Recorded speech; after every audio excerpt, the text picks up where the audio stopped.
I just think the thought of getting better and just seeing where those limits are, how high your ceiling is, and I guess medals and winning Olympic medals and world championship medals and all those things, they're the main motivating factors, and I think those are the things that keep you going. That was Cameron Myers today on the Running Effect podcast. I'm thrilled, guys. I'm truly thrilled. This is, I'm not even going to say the next Jakob Ingebrigtsen. It's Cam Myers, the one and only Cam Myers. He's going to be in a league of his own one day.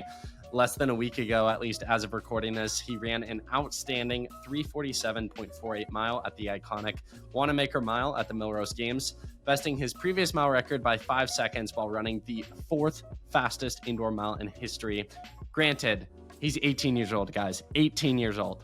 I feel so slow and washed when I talk to Cam. So impressive. A week earlier, he ran 7:33.12 in the 3K, setting an Australian record. Cam has already secured hardware throughout the years. During the World U20 Championships in 2024, he won a silver medal in the 1500, running a 340.60 and just nearly missing gold.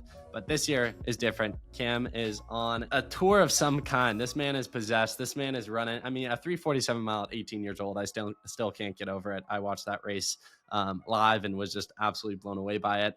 I am so excited to see what Cam does with his career as a track fan myself. But in today's conversation, we break it all down. We break down his backstory in the sport, his training, his coaches, his training partners, whether he's coming to the NCAA in the US or going pro. We talk about his mindset, how the 347 mile has expanded what he thinks is possible, his Olympic dreams, the things he wants to accomplish before hanging up the spikes one day, what he wants out of his career. We cover so many subjects in this 30-minute conversation. Absolutely love this one. Greatly appreciate Cam for doing this. I know he doesn't really do podcasts and interviews, so I was personally blessed that he chose me. And yeah, really grateful for this conversation. Know it's going to bless you guys. Know it's going to inspire you guys to chase after those goals all the more. If you do enjoy it, the easiest thing you can do to help us grow the podcast is share the podcast. Studies show that people find their favorite podcasts through the recommendation of a friend. So there are people out there that The Running Effect is their favorite podcast. They just don't know it yet. Share the podcast with a friend today. Would greatly appreciate that. Also, hit the follow and subscribe button so you never miss another episode. Cherry on top, give us a 5-star review. Would greatly appreciate that. Without further ado, enjoy this conversation with the one and only 18-year-old sensation who is undoubtedly going to do some insane things in the years to come. And it's going to be fun looking back on this conversation. The one and only, the man, the myth, the legend, Cameron Myers. Cameron Myers, the man of the hour. Welcome to the podcast. How you doing this morning, I guess, in Australia? Yeah, morning here. Yeah, good, thank you. It's good to finally be on. Living in the future. Tell me about your one day ahead of me. Tell me about the future. How is it? Oh, it's not much different. Not much different. Let's get your live reaction. You wake up this morning. I'm sure you see Jakob Ingebrigtsen breaks the world record in the mile. What's the quick take like 2 hours after it happened? Yeah, I was actually on the treadmill watching it as it happened. He looked pretty damn strong. So yeah, he's he's good at running fast races, and yeah. I think he's going to run quicker in the 1500 this season too. I think a lot of people look at you, the times you've run, your age, and immediately the thought goes to Jakob Ingebrigtsen and what he's done at such a young age. How do you feel about those comparisons?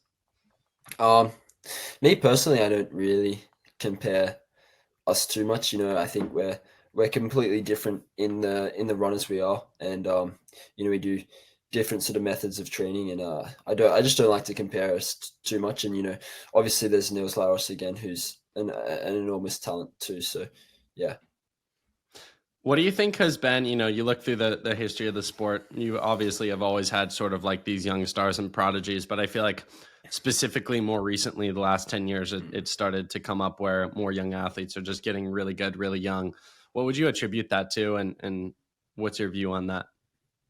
I guess probably the two things are better coaching. I think the knowledge and access to knowledge at the moment is it's better than it's ever been. And I think the number two, and probably the more obvious one, is the effect that Super Shoes has.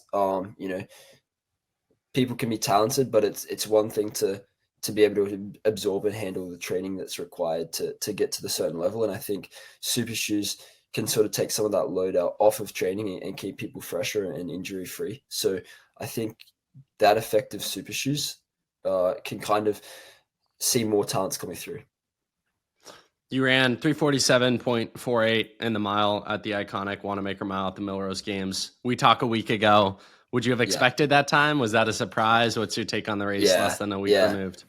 It was definitely a surprise. I sort of felt like my shape is pretty good, and I think I thought I had a pretty good shot at running 349, maybe 348 high. So I was actually quite shocked when I ran 347, but I think that's just a testament to what can happen when you get in the right race and you have the right people ahead of you dragging you along to a fast time. Did you know the world record was the goal for someone like Yared going in, and what was it like to watch that from behind and not be too far off from a win there? Yeah, I had a fair idea that Josh and Yared were going to have a crack at it. Unfortunately, obviously, Josh had to withdraw because he was sick. But I thought that once Josh actually withdrew, that I thought he was going to actually, Yared was going to have a bit more of a crack just because he doesn't have that pressure of Josh being in the race and potentially beating him. So I thought that Yared going for it would be perfect for me. I could sit on and I could be fifth, sixth, and probably still break 350. And as it turned out, I don't know, was it 8 people that broke 350? So it turned out to be pretty crazy race. From your perspective and opinion, do you think that the times are just going to keep getting faster and progressing, or do you think we're going to level off here soon? And do you think, as also a fan of the sport, like, do you think people would care about the time still if we get down to like if you run a 340 mile one day? Like, do you think people will still care about the times, or will it mostly be about competition at that point? Yeah, well, it's interesting. I think that the times are just relative to the era. I think you see, obviously, I've run a 347, but it's like I was third in the race, and you know, I think when everyone's running quick, it becomes less so about what time you've run and what position you come, I guess. So, obviously, running fast is cool and all, but you know, the hardware is what you want. You want the silverware, going home from championships and stuff. So, does it really matter what times are? I guess, you know, it was so cool to see 3-4 guys run 327 in the Olympics, but I don't think the time was the most important thing there. What do your parents think of this all? They've got a son who's hella young, runs 347. What's their percent? If I had them on the podcast, what would they be saying? Yeah, that's a pretty random question. I don't think, yeah, I don't know what they'd think actually. I haven't sort of asked them. Yeah, do they come to the races with you or no? Sometimes. Okay.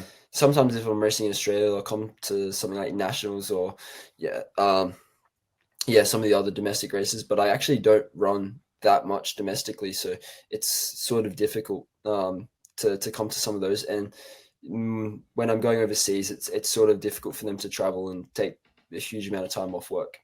Right. Only kid, siblings? What's the No, I have a sister. Like? I have an older sister. Was she a runner? She's not a runner actually. No. So I'm I was the only runner in my family. Runners? No. Okay, so at what point did their world shift? Because again, like, we're similar ages. I imagine your parents at a point thought this kid's wildly talented. Maybe coaches are telling them or something like that, and their whole perspective, I'm sure, shifted.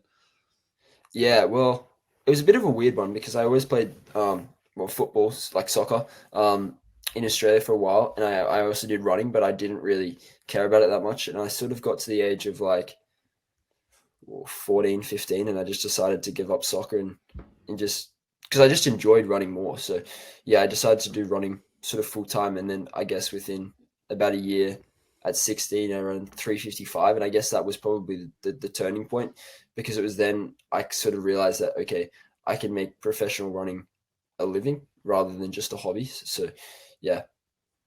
Obviously, the times you're running aren't normal for an 18-year-old. And I imagine that like flying to New York City as an 18-year-old is probably an experience. What has it been like to unlock a lot of these experiences in your life through the sport of running and to travel across the world and gain all these crazy experiences at such a young age? Yeah, it's pretty surreal. I think running as a job is relatively easy compared to how hard other people work. You know, we train for 2-3 hours a day and that's pretty much it. And we get to explore and go to all these new places and get these experiences that so many other people don't get the opportunity to get. So Yeah, it's surreal. I enjoy it, and I like to take in everything when I'm at a new place. And yeah, come to the US for, what was it, the third time? I'd never been to New York, so that was pretty surreal. For you, when you view your future, professional runner, NCAA, I'm sure Connor Burns is trying to recruit you to Oregon. What's your perspective on that? Yeah, so for a while I was thinking about the college route, but I think just in terms of what I'm doing at the moment, working so well, I don't think it really makes sense for me to go and change that setup that I have, and yeah, I took a lot of time to build that sort of set up and support network around me, and I just think it makes more sense to stay with that. So yeah, I think I'll be based in Australia for the foreseeable future anyways, and it means that I can race some domestic races or indoors, and then I can go over and do a European season too. So yeah. Did you ever think about in that process, think about like, I wonder how many NCAA titles I could rack up, like Loki just Well, the as way good, if things are not going, better. they're not easy to get. I mean, Yeah. people are 348 running by sub 13 Strand. in the 5K. Yeah, and Yeah. 348 by Gary and Strand. So yeah, the titles are just getting harder and harder to win, and yeah, it's exciting to see how much the NCAA is progressing. With the kind of route to more full-time professional runner, we'll get into your backstory in the sport in a second here, but how full circle is that for you to be able to fully pursue this passion at such a young age? Yeah, it's pretty awesome. I mean, I still look at something like university and think how important it is for me to go and get a degree so I have something else to do post running. But to be able to pursue running for as long as I can is definitely the goal. And I think it always was the goal, sort of, when I started running, was to be able to be a professional runner, to wake up, have to do a couple runs, and that's pretty much all I have to do for a day. So yeah, it's yeah, it's an honor. It's awesome. Yeah. If we have some, well, I'm sure we do, younger kids listening in Australia or the US, maybe more specifically speaking to your homeland, Australia, like what would the message be to those people who look up to you and view you as an inspiration and want to follow in your footsteps one day? Yeah, well, I think the most important thing for anyone is just the consistency. I think if you're trying to get to the level, or any level really, just get better. I think that consistency is definitely going to be the most important thing, and I don't think that we should be putting pressure on each other to smash workouts or do anything like that. I think it's just the consistency over a long period of time, whether that's months or years, and I think that's when you're going to see the results ultimately. You mentioned earlier on you train quite a bit different than Jakob, so you're not doing quadruple threshold. That's not on tap for today. I do one double threshold day a week, but it's not to the same extent that Jakob does, and I do well. I don't know exactly what he's doing, obviously, but I still do a fair bit of intensity. So um, yeah, I mean, more or less, everyone's kind of just doing a different version of the same thing. Yeah, training methods aren't really too different at the moment. I think, yeah, where it's just a different version of the same thing. As much as you're willing to share, what does your general training look like? And how have you and your coach kind of mapped out the next few years in terms of like, you're still a baby in comparison to how long of a career you can have, and what you're going to be doing at the age of 25 will probably be a lot more than the age of 18. Yeah, I mean, I can run you through a week if you want, starting from like Monday to Sunday. Let's do it.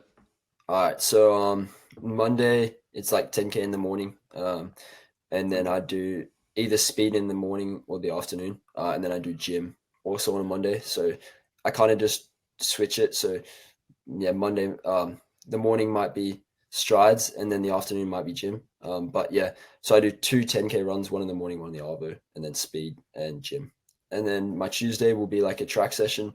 So it's not crazy fast, not crazy intense. Um, yeah, and then I'll do like a sort of 35 minute run in the Arvo. Wednesday is the same as Monday, two 10K runs, speed and gym.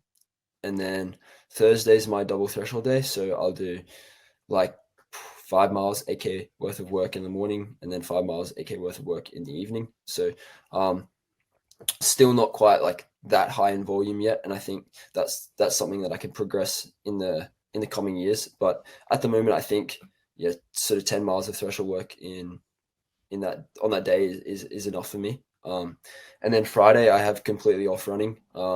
Sometimes I'll do a gym session if I miss one on the Monday or Wednesday, but not usually. And then Saturday is usually my VO2 day, so I'll do a mixture. Usually the session is sort of 5 or 6 by K, and then I do some hills afterwards, a mix of longer and shorter hills, and then another 35-minute run in the afternoon. And then Sunday I'll do sort of 20K, hour and a half long run, but not hard, just sort of an easier longer run. Yeah. 2 questions off that in relation to the gym. How much can Cam Myers bench? What's the bench press Oh, looking like? the bench press is not impressive at all. I actually haven't. Oh, I haven't done one like properly for a good while. But I think I'd be confident I could do about 70 kilos, and that's about it. So I don't know what that is in pounds, but yeah, it's not much. Respectful. For 347 miler, we'll take it. About my body weight. Yeah. In terms of one of these workouts was obviously you've done other races than just the 347. You also ran 7:33 in the 3K, which was an Australian national record the week before. Was there a specific workout you did leading into one of these races that gave you the confidence that you could run those sort of times? Not really. I think, yeah, as I said before, I don't really smash workouts to any extent. I think my training is fairly measured. So I just had a good solid period of training from probably well straight after World Juniors last year. So I guess that's end of September, all the way through to the end of January. And I think yeah, I just had consistent training. I didn't have any niggles, any problems, and I was just able to stack weeks on weeks. And I just sort of knew from that I'd be in a pretty good position. And then again, I also implemented things like I was up at altitude for probably 6 or 7 weeks prior as well. So yeah, everything was sort of aligning, and I knew I was probably in pretty good shape to have a crack at those sort of times. How would you say those 2 times redefine in your mind what you're capable of, both in your career, but more specifically this upcoming season? Yeah, the times and running those times give me a lot of confidence. Obviously, 347 sort of means that I've sort of stepped up that level. I think last year I was kind of stuck on that 333 range, 350 mile, and I wasn't sort of seeing much improvement as the season progressed. But yeah, making that huge jump just sort of gives me that confidence that most races I go into, I can be a contender, and I can, hopefully, if I'm selected, stand on the start line in Tokyo with the goal of progressing and placing as high as possible. You don't have to answer these if you don't want to, but who would you view as like the best guy in the 1500? Like, I know if you make the team and you make it to Tokyo, like you're going to go out there and you're going to try to win. Who would you view as your biggest competition and stand in the way of you in gold? Yeah, well, it's an interesting question because I think just as the way it stands, I genuinely couldn't separate those top 4 guys. Josh, Yared, Jakob, and Cole. And then again, I think guys like Laros and Kessler are ready to jump up another level this year. So those 6 guys, I think I don't think it's going to be very easy to separate them. Yeah, I think all 6 of those guys have what it takes to win a gold medal, and that's pretty crazy to go into a season and thinking those 6 guys could possibly win. With that in mind, do you ever fear the situation like semifinals are about to get nuts with guys spread out? Just the level is going to be crazy. We're probably going to have like sub 330 semifinals pretty consistently. Yeah, I mean it's definitely a possibility. I think last year it was 332, I think, for the semifinals. So I wouldn't be surprised this year if it's the same, if not quicker, 331. But yeah, I think that's just a testament to the era of 1500-meter runners that we have at the moment, and I think that's exciting for both fans of the sport and athletes who are part of that. And it's exciting. It's very exciting. Yeah. Would you say the mile is your favorite event? And also, what event are you most passionate about? Is there a specific event you want to grow in or run a quick time? Yeah, it just seems that I run a lot of miles. I mean, I last year didn't run many 1500s. Like I ran London and Pre, which were both miles, and then here in the US, when I was in the US, I ran obviously 2 miles. if I had a chance to run a 1500, I'd kind of prefer it. It's sort of the same feeling of it's the same feeling as a 1500, except it's 109 meters longer. So yeah, it's a difficult event, but I think I prefer the 1500. And in terms of my career, that's sort of what I look at as the event I want to pursue. Potentially moving up to the 5K when I'm older, but yeah, for the next couple of years, that's what I'm looking at, just the 1500. Would we ever see you scratch a 10K just for fun? Oh yeah, I don't think I'm going to be too good in the 10K. I just think No? yeah, yeah, no, yeah. Natural I don't speed? think I'm going to be not a 10K guy.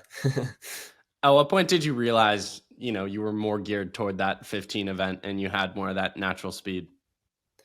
Yeah, it's funny because I don't have the natural speed of an 800 guy, and I don't have the natural aerobic strength of a 510K. So I think the 1500 was just that happy medium between the two of them, where I'm not, amazing on either side of the spectrum, but I can sort of make the 1500 work pretty well. Let's go back in time to that start in the sport. You mentioned playing football very early on, and I know you dreamed of playing soccer for Chelsea, if I'm saying that correctly. I'm not the Yeah. biggest football fan. When did you realize those dreams were gone? I know you played striker and you loved the sport. So yeah, take me through those years of a football player before the transition. Yeah, I probably started football when I was like yeah, 5 or 6. So I started really young, and I think I just stopped sort of enjoying going to training and that aspect of it. I think it became very full on, and I just didn't have the same enjoyment. And that's when I was running at the same time, which kind of helped my football. But it kind of came to a point where it just wasn't as fun. I wasn't enjoying it as much. So I decided I'd just keep running, and I did that because I liked it more. And yeah, that was just the natural transition. Take me through some of your coaches early on. I know you trained under a coach as a 10-year-old, and then you began training under a well-known Australian coach, Dick. Say his last name for me so I don't butcher it. Yeah, Telford. Telford? Yeah. Telford. Who guided the likes of Lisa Martin, who was a silver medalist in the marathon at the 1988 Seoul Olympics. Like, take me through some of the coaches and influences throughout your career. Yeah, so I've only really had two coaches. My junior coach was Lee Bobbin. He's another coach he was sort of very close to my current coach Dick, and they sort of worked together for a while. And it was interesting. We always trained at the same place and at the same time, so it sort of allowed me to hop in workouts with Dick and his group, because he had quite a big group at that time. So it was just allowed me to train with people that were older and much faster than I was. And then I guess after the start of 2023, after nationals, I was running very well under Lee, but I just thought that transition to Dick was more natural, as I was at the time already doing most of my sessions and most of my workouts with their group. So that's when I just made that switch, and it's been good and it's been working. So yeah. Yeah, what's that relationship like, and what's it like sharing those moments like a 347 mile with him and knowing all the hard Yeah. work is paying off? Yeah, it's awesome. I mean, uh, Dick comes to most things in Australia. He didn't come to Europe last year because he had some research projects, and he didn't come to the US. But yeah, most of those, yeah, it's a special thing to have a huge breakthrough like that. And I think it's a testament to both the coach's hard work and the athletes. So it's pretty awesome. Present day, what would you say motivates you? Oh, I just think the thought of getting better and just seeing where those limits are. Yeah, seeing just how high your ceiling is, and I guess medals and winning Olympic medals and world championship medals and all those things. They're the main motivating factors, and I think those are the things that keep you going. How often do you dream of crossing the finish line in LA 2028 in first in the 15? I don't think of LA so Too far? specifically. I think Yeah. yeah, too far. That's I an think American thing. Sorry. We're just happy to yeah. have the Olympics finally. Yeah, I think you're just thinking about the next thing that's coming up, and even world championships. It's like it's so long away that it's hard to visualize that. It's just the next sort of race that I'm visualizing, and I guess so at the moment that'll be Maury Plant in Australia. So I think as soon as I know what races I'm going to do, that sort of focus just shifts to those races specifically. I feel like all the six guys you mentioned, like all kind of have their unique abilities and like signature moves. Like Cole's known for his kick, Jakob's known for his like just same pace from the beginning. Yari kind of similar, more of like a kick from far out. What would you say is the Cam Myers special? Do you feel like you have a signature tactic or move at Oh, this point? I'm not too sure, to be honest. Yeah, I'm not an amazing kicker. I'm not a terrible kicker. Uh, I'm not one of those people that can front run crazy like Yaka, but I'm not terrible at it either. So I just think I'm Jack I'm of all sort of that. trades. Yeah, exactly. Yeah, nothing in particular, to be honest. I mentioned that dream of playing soccer professionally. If I handed you that opportunity and said you were able to, would you take it over professional running? Uh, no. No. I think Okay. I think running is just one of the most fulfilling sports that you can do because everything that everything that goes into it is just your hard work and where how disciplined you can be. And I think that getting those results and those rewards are just so special. And I think it's one of the most fulfilling sports you can do. What would you say to someone out there listening who wants to elevate their running to the next level this year? I know you mentioned the consistency aspect, so Yeah. maybe double Um, down on that or bring up something new. yeah, I think you got to sort of either join a coach or figure out a training program that works for you. And then I think you just got to stick to it and be as consistent as possible. I think those results won't always happen over weeks or months or even years, but I think just being as consistent as possible, eventually you're going to see the results, and it's just about sticking to it and being as disciplined as possible. Who would you say you look up to in the sport? Who's your inspiration? Yeah, that's a funny question. Because obviously it wasn't that long ago that I was sitting on the couch watching the Olympics in Tokyo as probably like a 14 or 15-year-old, and my current training partner, Jai Edwards, was actually racing in the 1500s. And yeah, I think getting to train with him, I just have so much respect for him, and his discipline and his work ethic, and I think you know he's probably my number one role model as it turns out because of that. So yeah, I think he's the number one guy I look up to, which is pretty surreal now to be training with him.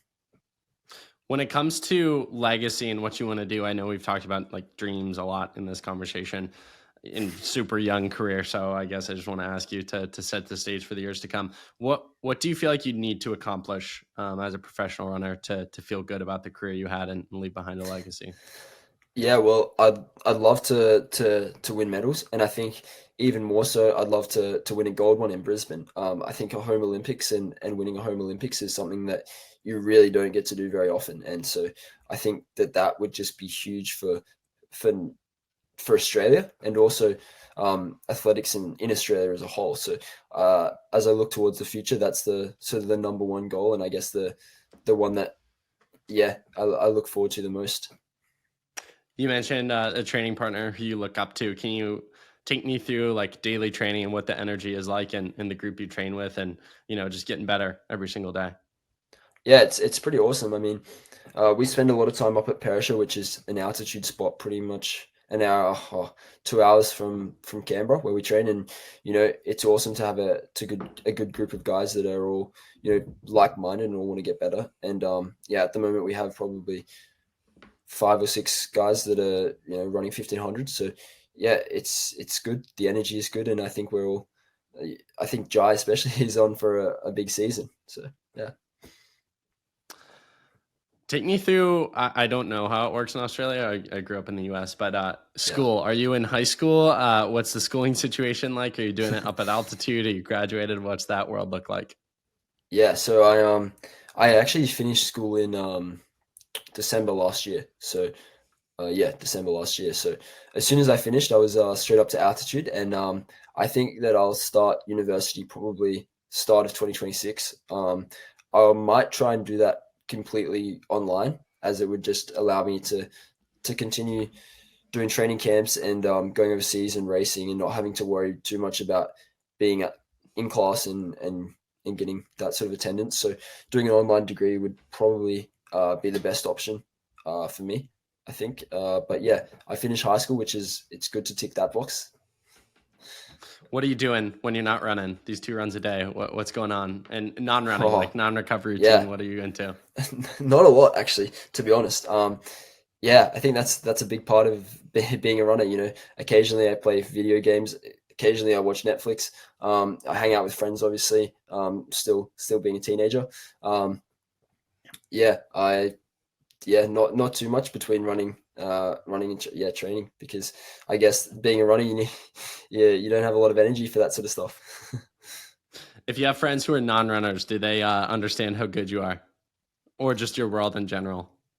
I reckon they understand it at a pretty good level. I think a lot of my friends still have some sort of involvement in sports, so they kind of understand it, which is good. And obviously they're understanding of the energy levels of a runner, and how frequently you're going to go out and do things, I guess. So yeah, it's pretty good.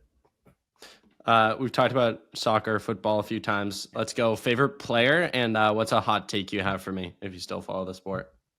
Oh, I don't follow it that much anymore. No, okay. Yeah. Favorite player.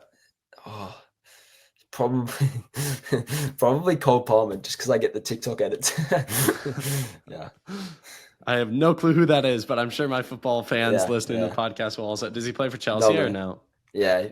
Yeah. Okay, Plays for nice, Chelsea. very nice. TikTok or Instagram Reels, and why? Make your Oh, case. yeah. I think TikTok's better. Okay. But Instagram Reels have their place too. I think you kind of just switch between between the two of them, and one gets Sure. boring, you switch to the other one. Very real, very real. Speaking of Yeah. social media, obviously at your age running these times, there's a lot of maybe outside talk and speculation and pressure. How do you handle that? And what's kind of your view on it as you don't plan to stop anytime soon?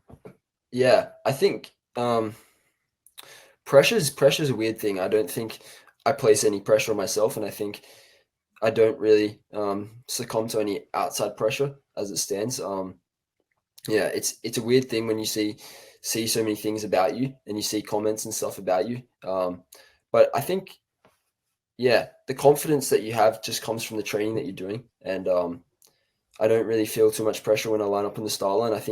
I think of races as an opportunity to prove myself, and just to see where I'm at, really. So I don't really stand on a start line being scared or being worried. I think it's more just an opportunity to get better. Final serious question for you, Cam. What are you most looking forward to this year, both on the track and off the track? Let's go both routes.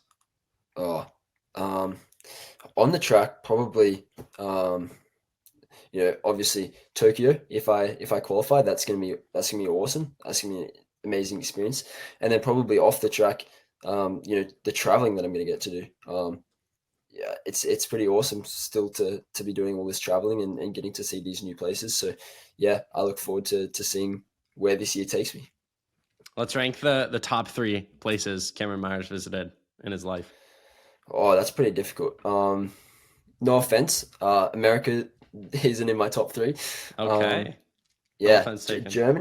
Germany's probably my favorite. We based there a lot over the summer. On that, I don't mind France. I don't think it'd be my top 3 though. I really like Poland for running, which is I reckon their tracks there are pretty damn quick. So I reckon Poland is going to be my top 3. And then probably third. I quite liked Netherlands when I raced Hangelo there this year. That was pretty awesome. So Netherlands probably be my third one. Yeah. So curious about Germany. I've never heard that on a list before. I'm German. That's my last name. So I'm curious to learn more about my heritage. What makes Germany so cool? What made it stand out? It's a nice place. I mean, the town that we stay in is called Tübingen. I don't think that's exactly how you pronounce it, but it's just, yeah, the towns are really pretty. The architecture is pretty cool. The people in it are pretty cool, and yeah, it's a nice way of life, and I like it. Yeah. Cam, final question for you. The question I ask every single guest on every single episode. If you had Gordon Ramsay coming over to your house for dinner, what would you choose to make for him? Oh, that's pretty easy. I reckon a good steak, a nice, Okay. good steak. Yeah, yeah. Is the food in Australia better than America, would you say? Oh, I think you guys do. You guys actually do steak very well. You guys have a lot of barbecues and stuff. So we have Australia has a nice brunch culture, I think, which is like, Yeah, yeah, Vegemite. I hear the about it all the time from my Australian no, best no, friend. no, not that sort of stuff. No? It's like going to a cafe and getting a coffee and avocado on toast. That sort of Okay. culture. So Do you know yeah, I think Imogen we're Barrett? yeah, Do you yeah, know that name? She, yeah. like, when I had her on the podcast, like, gosh, almost 2 years ago at this point, she was talking my ear off about how good Vegemite is, and I looked it up and it looked disgusting. Nah, I really think that anyone who says Vegemite is good is probably lying. It's like salty. It's not a good taste at all. I'll resort to thinking of Australia now as the coffee shop avocado toast Yeah, country yeah, because that sounds more my speed. I like that. yeah, I like that. exactly. Well, Yeah. Cam, thank you so much for this conversation. Looked up to you for a while and can't wait to see all the remarkable things you accomplished on the track. And man, looking forward to coming back on this episode a couple years from now and Yeah. looking forward to having you on more in the future. But keep crushing it, man. Know you're going to do some big things and here to support you along the way. Thank you. It was awesome to be on. Yeah.